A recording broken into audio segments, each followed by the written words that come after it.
Hey, this is Matt once again. Welcome back to another video. And this is another paid request. This time it's for Devon. Thank you so much for that.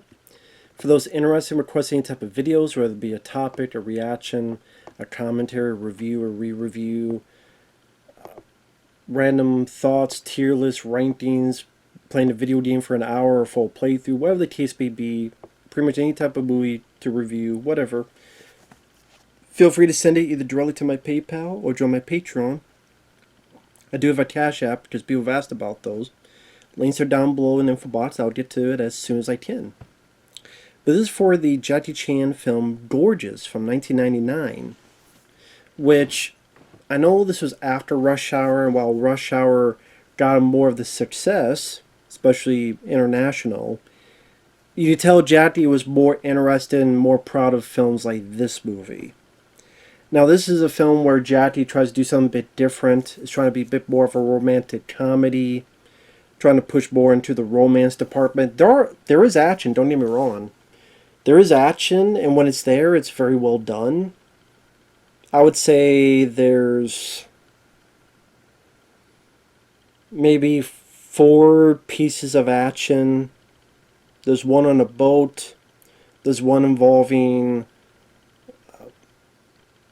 baseball bats, and then there's 2 fights he has with this guy named Brad Allen, who sadly he's passed away, but he's very good. Like, he is really, really good, and he's able to keep up with Jackie beat for beat. I don't remember if he was part of Jackie's stunt team. He could have been. If I'm wrong, I apologize, but he's really good. So, other people that are in the film, Tony Leung from Hard Boiled, the John Woo film, he's in it as a guy who happens to be gay. And there's a reason for that, which I'll get to. There's the female lead, Shu Qi. So it's trying to be a change of pace with Jackie Chan, which I can appreciate that. You know, he didn't want to do just the same thing over and over. Now, Shu Qi, she is in this little village wanting bigger and better things.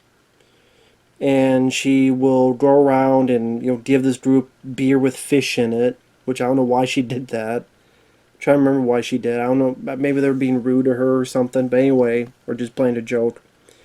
But one day she's by water, which I find funny. Is the water supposed to be by the ocean? But then when it comes to an up-close shot of her with her feet in the water and a dolphin goes by, it's like particularly blue, as if it was part of like a swimming pool or something. Because like, if you're at night and you see the water, it's not going to be like this particular blue unless it's a damn like swimming pool or something. So I'm just saying, one they shot one place and this they shot like,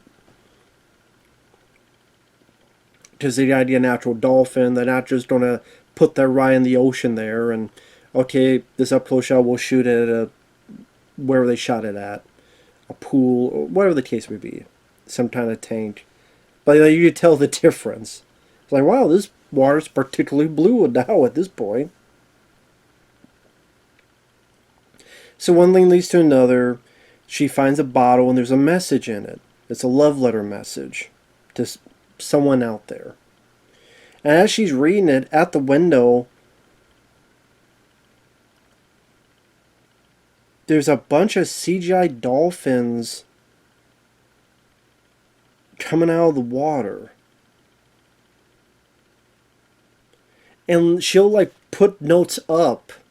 Like, should I do this? Should I do this?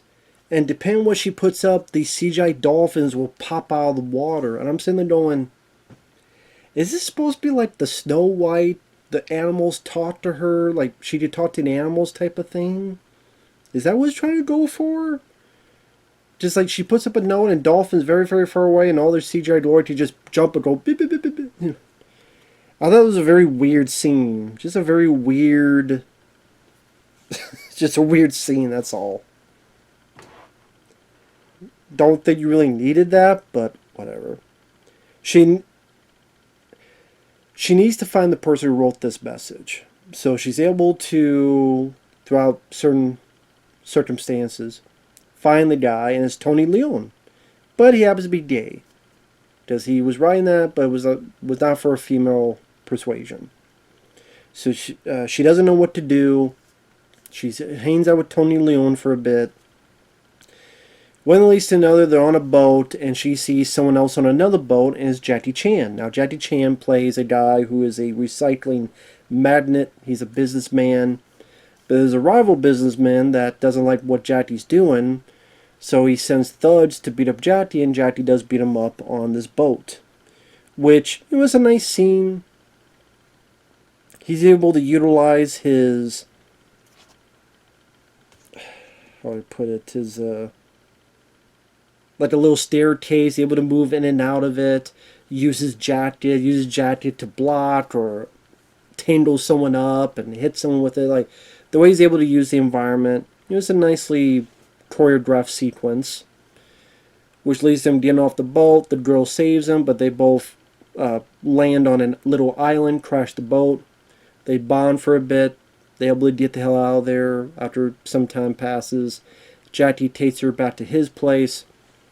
One thing I thought was weird is Shu Qi. A lot of times her acting, she's acting like a big kid. Like she's a child.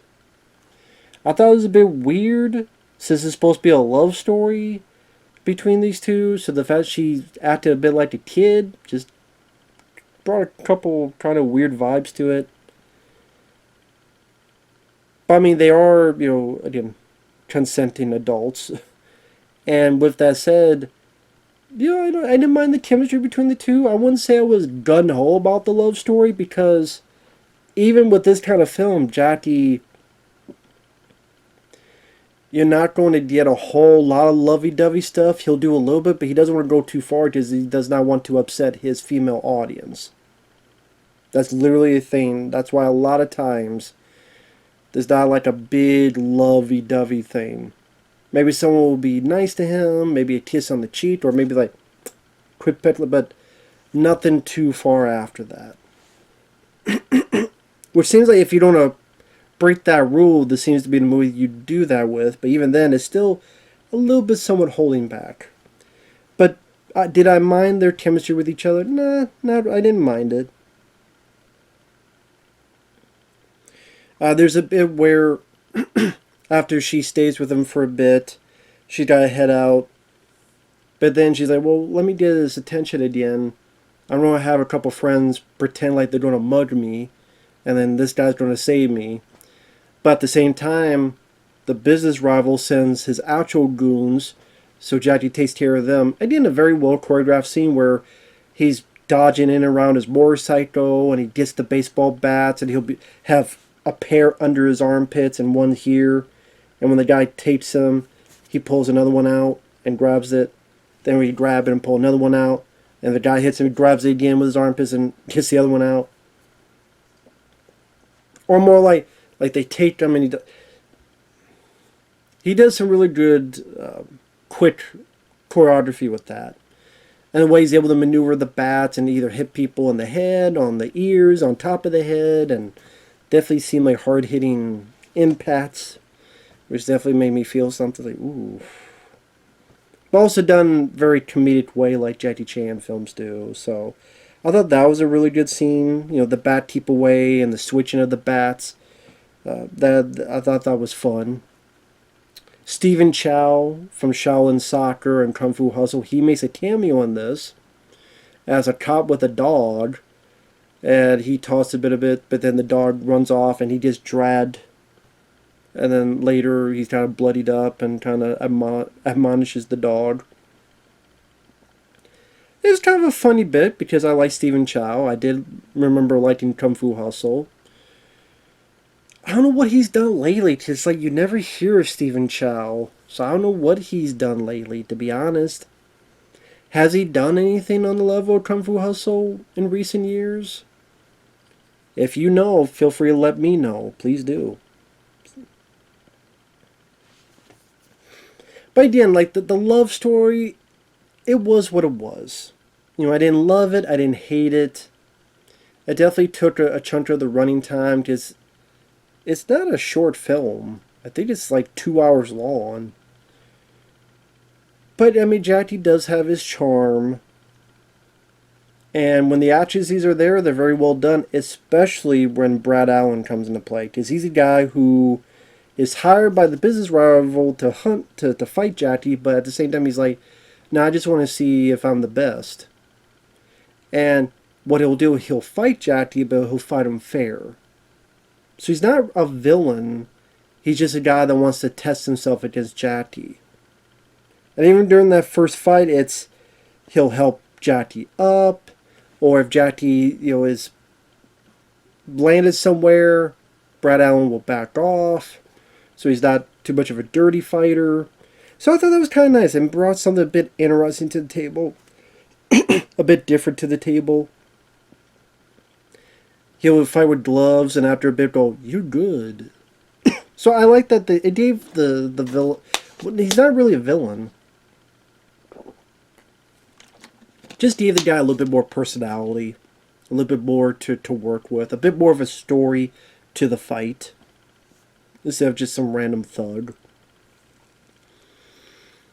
And spoilers, he defeats Jackie, and then you have a bit of a training and some montage with scenes with a girl and a bit more training.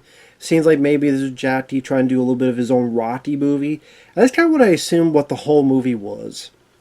Like maybe Jackie, which he probably never admit this, but maybe I do think he's a fan of Rocky. I know he's a fan of Stallone.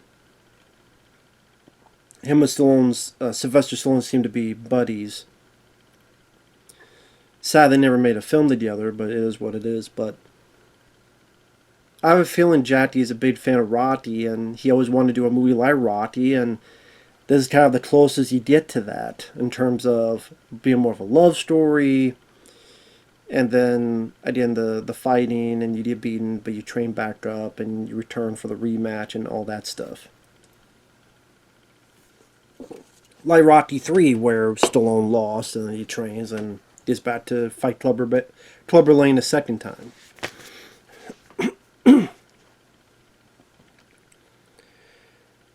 Now, I thought the breakup between Jackie Chan and the girl kind of felt forced. It didn't feel natural. It just felt like what needs to happen so that Jackie will be by himself during this fight with Brad Allen. And then he'll be like, oh, I miss her. Then have him go to the village. It just seemed like, okay, we got to do this to have the story go to here. It's got to go to here. But I don't know, somehow I didn't buy it. Again, it felt kind of forced, but that's just me. But they have the rematch at Jackie Chan's recycling warehouse. It's a great fight. I would say like the fights he has with Brad Allen are some of the best fights Jackie has had with someone. Because he's with someone who could go beat for beat, speed for speed, move for move with the guy. And just these crazy kicks and punches and back and forth with the timing. Where it's like you gotta go this dance. But it's very quick. It's hard hitting. It's not slowing down for either one.